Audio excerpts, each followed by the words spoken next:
What's going on, Charles Botensten here. Today we're going to be talking about something that you've definitely heard of, which is return on your investment. However, this is something that you probably have never heard of, which is return on time, okay? And this is something that I heard from Greg Harrelson. He probably heard it from someone else, so I'm just going to credit Greg Harrelson because nothing I have is an original idea. It's kind of just packaging a bunch of ideas together, so it's a little bit more presentable to you. So return on time, that's what that is. And I think I just said that, I don't know. But essentially return on investment. So return on investment is I spend money on X. What did it do? I spent money on innovation. Did it give me the result I wanted? I spent money on a trainer. Did it give me the body I wanted? Did I spend money on a dating app? Did it give me the result I wanted? So you're saying, what is the result of the money that I spent? So that's essentially, this is the easiest way to do it, is what is the result that I spent blah, blah, blah. This is all about time. And I'm just gonna spend a minute about time. So you have to, if you do not actually, it's not even managing your time. People think it's managing your time. It's more about creating your time. It's about time creation. You have to free up areas of your life that are not working for you, and you have to double down on areas that you had DD. I always think of Dunkin' Donuts. My dad loves Dunkin' Donuts. I don't know, you know, whatever floats his boat. But essentially, when you create time, this is what you're doing. You're freeing up all the things. This is people that you shouldn't hang out with. This is, you know, miscellaneous time on the internet, trolling around. Obviously, these videos are very valuable, so you have to keep on watching these. You have to double down on that number one thing. So the number one thing, as Gary Keller talks about, is what is your number one thing that you have to do every single day? And your number one thing is what is your main passion right now? So if you're below 18, your probably main passion is sports or girls or guys and school, obviously. So your number one thing is probably studying, you know, working out, you know, it's, you know, going to the movies and whatever. So out of these things, what would be your number one thing when you start your day? Your number one thing should be studying. Number two should be your health. And number three is movies, because this is more entertainment. This is obviously for your health. And then this is the number one thing that you're really focusing on. And this is obviously, this could be with sports, or this could be with health. You know, they're both pretty much the same thing. However, you have to double down on your number one thing, not movies, because this is really what you should free up right here, but these two is what you double down on right there, and you kind of eliminate the movies. So your time is because that's what you're doing, you're spending your time. You're never gonna get it back. You're never gonna get it back. When spend in money, you get back. You get your money back when you give more value, when you actually have a return on your investment or a return on your time. So this is the thing, is that this is the beginning part of your career or your life, is that you have a ton of time, you have a ton of time and not a lot of money, okay? And then this is, you have a lot of money, or more money, I should say, and then your time is decreased. Your time is decreased because you have more commitments. You now have a job, you have a dog, you have a spouse, you have a wife, you have kids, you have a mortgage, you have family issues, you have bankruptcy, you have tons of things going on. You have a side business, you have a side hustle, you like to travel, you like to photograph, you have social media. There's the amount of time that people want from you in the future is totally different, because you're like, I have a ton of money. But the thing is, you're literally going to your graveyard slowly. Where are you spending your time? Spending, you get back. Time, you do not. So this is the most important thing. However, most people look at this. Actually, most people don't even look at this. They don't even think of this. So this is your first step, is actually thinking about your return on your investment, which is, people think about it, but they don't actually like analyze it. So it's like, I spent money for this movie. How was this movie? What was the result? Did it make me happy? Did it live up to the expectations? I spent money on this bike. Is this bike really good? Is it worth it? Is it light enough? Did the brakes and the handles and pedal well, or the gears and the shifting and the frame, is it great? If you spend money on a trainer, if you spend money on a book, wherever you spend money, most people say, did it give me the result I wanted? And if it did, guess what they do? They keep buying again, and they have something called repeat business. So repeat business also normally go to referrals. And referrals, you actually have to ask for. Referrals don't just happen. Sometimes they do, where they just say, you know what, word of mouth. Where they just tell other people and they say, hey, listen, you got to use this service. You got to use Amazon because their customer service is amazing. You have to buy the iPhone because it's so good.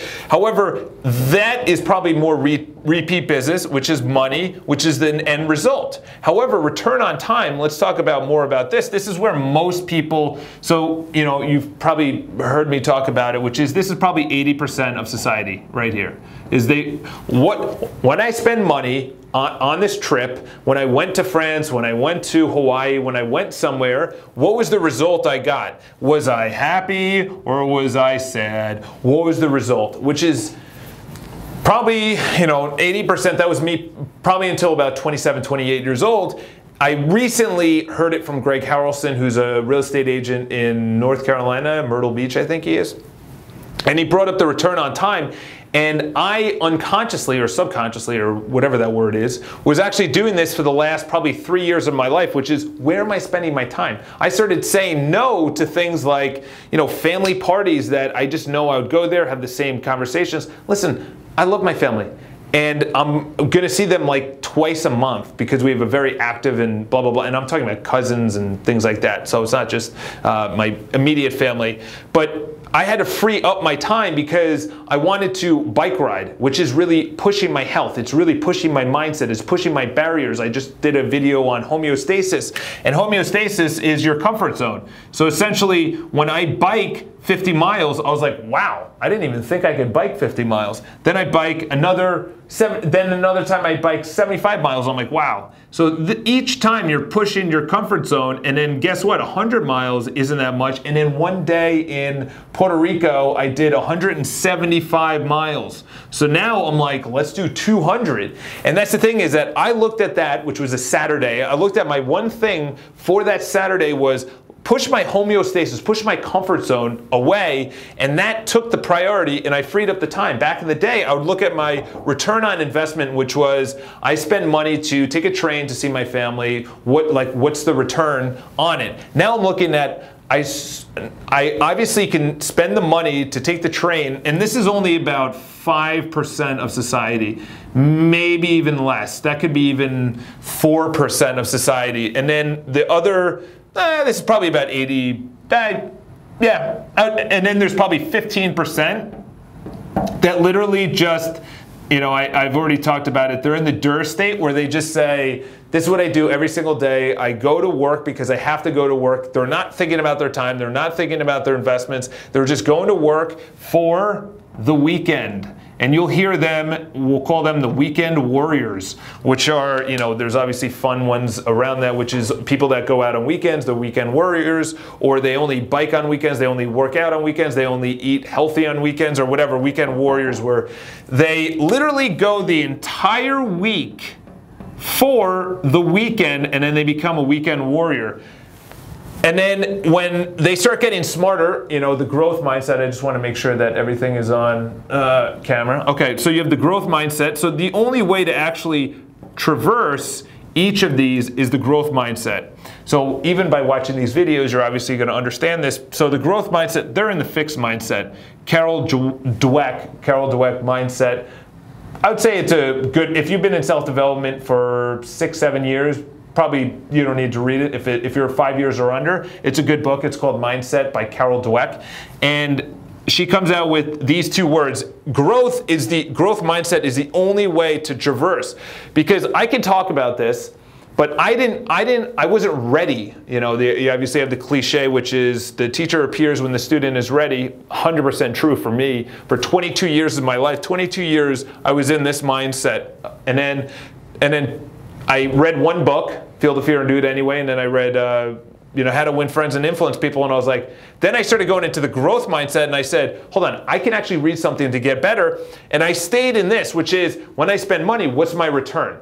When I do something, then it comes down to, now I say, when I do something, what's the return? When I make this call, when I talk to this person, when I hang out with these people, when I am hiring or firing, like how am I spending my time? So how do you spend your time more efficiently? So really, how we had money equals a result? Now it's time equals the result. All right, what is the result from my homeostasis getting pushed out? I was happier, I was challenged, and I overcame that challenge. It bled into other areas for my confidence. So when I biked, my return on time was a bigger comfort zone because I started doing 50 miles, then 75 miles, then 100 miles, then 175 miles. So this is the way that you can actually have a better result of time. Number one is leverage, okay? Leverage people, systems, processes, programs. The number one thing is people, okay? You have to leverage other people. When you start a business, you feel, and this was me for 2 years of my business, I felt that I was the only one that could do everything. I was the only one that could make sales calls. My clients wouldn't want to work with anyone else. I have to be the person.